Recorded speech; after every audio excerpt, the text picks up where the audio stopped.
انا تو معنى كيما نقولوا قلت لك على شنو تبعد من قبيلك. تو باش تشوفوا الحاجات اللي لازم تعملهم. ومن رايي انا ممكن قاعد اقول لك في لازم نعملهم، ممكن انا مش محققهم الكل، ولكن قاعد نسعى اني ذوم الكل نعملهم، والحمد لله قاعد نرى في نتائج من العمل نتاعي. اول حاجه ننصحك تعملها كما نعرفش انا كشخص معناها كخو الخوته ونحكي وكما قلنا نتصور هذا الجزء الثاني. دخلنا في الجزء الثاني احنا تو ما نعرفش لحظه بركه نقول لك هذه اون برينسيپ الجزء الثاني نتاع بودكاست ما نعرفش اسمه تاع كما قلنا نحكيو في بعضنا كخوكم الكبير كخوكم الصغير كصديقكم كولد حومتكم ككل شيء. انا توا عبد ننصح ونحكي ونعطيكم نحكي في تجربتي صغيره جدا اللي انا نحس الكلام هذا لازم يتقال باش نحيها من قلبي، خاطر الكلام هذا كما قلت لكم راني نقول فيه ديما مع اصحابي وكل اون برينسيپ ما نعرفش. شوف الجزء الاول خاطر في بالي فما جزء اول قبل هذايا فيه كما نقولوا الحاجات اللي مش لازمك تعملهم، هذوما الحاجات اون برينسيپ اللي لازم تعملهم. اول حاجه لازمك تعملها والحمد لله ترونش داج المستهدفه راهو يفيدها على الاخر الكلام هذا، خاطر مازال بكري نضحوا وقتنا على الاخر، خاطر شلقت بها كي توا قاعد نتحرك وليت برشا. شلقت اللي بالرسمي فما عباد كيما نقولوا اكبر مني بعامين انا وياه فرد نيفوك في حاجه معينه نقولوا انا اللي انا كرني كي وصلت في عمرهم نبدا عادي، اما ربحت عمري في كاس تتفهمني تو ربح عمركم. باهي خلينا نبداو. اول حاجه طور المهارات نتاعك، اعمل سكيلز. كيفاش؟ سهل برشا. انا كمجتمع من عزوز تو مثلا انا تو هاني نعرف في بودكاست معناها عندي سكيلز في الايديت نتاع الصوت، عندي سكيلز في الايديت نتاع التصاور، نعرف ثاب نيلز، عندي سكيلز في برشا حاجات كيما نقولوا تابع الاوديو فيزوال. باهي مثلا نعطيك على مثال نقولوا واحد اخر مثلا عنده سكيل عنده لغه اخرى، وكيف عنده كيما احنا نقولوا سكيل انه مثلا انه باهي نقولوا احنا في الصنعه مرمد شويه معناه كما نقولوا عنده صنعه في دين تاع تصليح بسكليتات مثلا. هذه سكيل راهو ما تحقرهاش عندي انا نقول لك علاش بعد. ديما انا نراه انه العبد لازم يكون عنده سكيلز، لازم يكون عنده سكيلز على الاخر. باهي برانسيب مريكل لازم يكون عندك سكيلز، واذا عندك حاجات تقول ترى فيها وترى روحك تنجم تبدع فيهم حاول ديما تطورهم وانفستي فيهم. كيف النصيحة الثانية أو الموضوع الثاني أو الحاجة الثانية نحبك تلهي بها تلهي بمستقبلك وقر على روحك. به تحسوا ذي تحسني أمك ولا أبوك قاعد نحكي معك ما إجا خلينا نشوف يريد أي حاجة توا تعمل فيها ونقولوا حتى تدخلك فلوس راهي ما تنجمش تكون راس مال.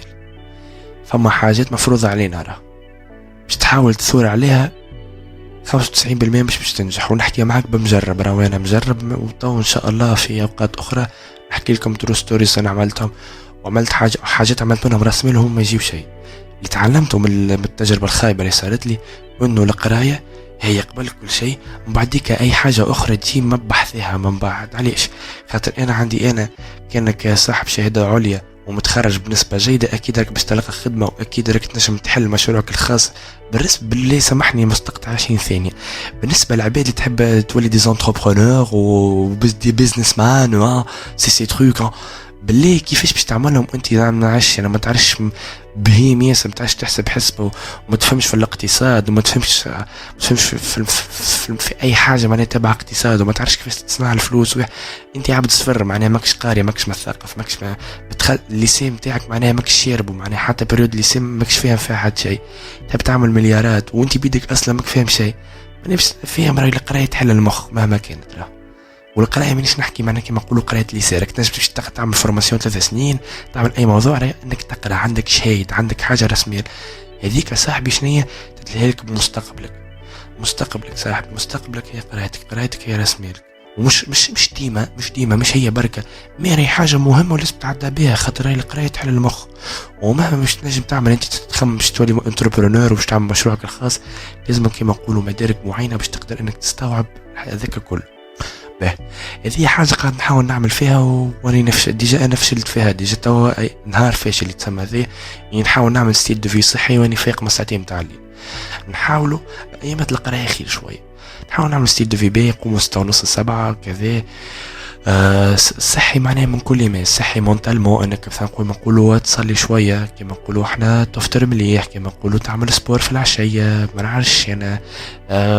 ستيل دو في صحي معناه يخليك مونتالمون فيزيكمون مرتاح، ماكش حاسس بالضغط. ريت راهو كي يبدا ستيل دو في نتاعك صحي، ترقد مليح، تاكل مليح، مرتاح امورك مع ربي، تحس بالراحه مع اي مشكله. بس سيلك باش تلقى روحك عندك سفر باش تتعامل معاه، عكس اللي يبدا واحد ستيل دو في نتاعو مو صحي ونشرب وشي القباه في العطله، خاطر ممتعة برشا. نهاري ديماري ما ساعتين معناها هكا البريود من نص نهار ما ثلاثة تلقاني فاشل فيها برشا على الاخر. ديماري بعد المغرب معناها ممتعة برشا. داكوغ، هذه نصيحة من الحاجات اللي خلتني متميز شوية على ندادي، هي انه اقرا كتب. هذه معناها كما نقولوا تعدينا اللي بعدها، اقرا كتب وثقف روحك، وتفرج فيك الملخصات على اليوتيوب، وتفرج فيديوهات الدحيح، وتفرج فيك البودكاستوات حتى مش تاع حوماني، حتى بودكاستوات اخرين باللونجلي. اقرا كتب وتفرج في دي فيديو يوتيوب يفيدوا، معناها اليوتيوب ورسمتي راهو بحر متاع معرفة، حاول استغلوا معناها. واقرا كتب بي دي اف، برا اشري كتب مع الكتاب قريب ولا راه تلقاه سي بون تعدى معناها، ما نعرفش معرض الكتاب قريب حسيرو. كيف كما قلت لك، خمم في مستقبلك وفي الدار اللي باش تحلها معناها. راك خمم في مستقبلك وتي مسؤوليات، راك تو مازلت صغير ومازال الوقت معناها ما عندكش مسؤوليات.